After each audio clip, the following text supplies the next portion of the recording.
zvinokurumidza kuguma kana mafaro anopera zvasagara zvinhu zvose asingasagare ndiye chikuranzira. Hello my lovely people, kusangana kwatiri kuita zvakare pano paGibbs Diary TV.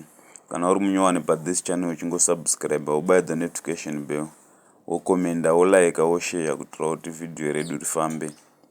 Pano tinoona nyaya dzakasiyana siyana dzinoitika munyika yedu yechizvarwa nemumastreets esocial media, dzinonakidza, dzinosuwisa, tisi tine nyaya dzinopisa.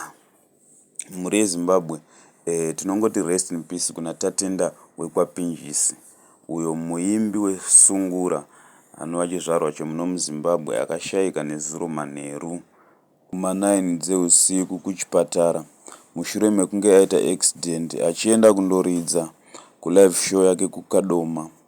Patsaona yakaitika pakafa bass guitar wake wanga naye. Zvinonzi nemumwe mukadzi anga akakumbirawo lift akashayika futi zvakare ipapo.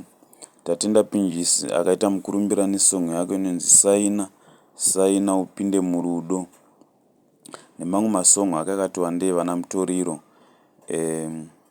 Ichi ndicho chiitiko, saka tinongoti rest in peace, tichichema nemhuri kwaPinjisi. Inguva inenge yakwana, ndo zvinoita nguva yaMwari.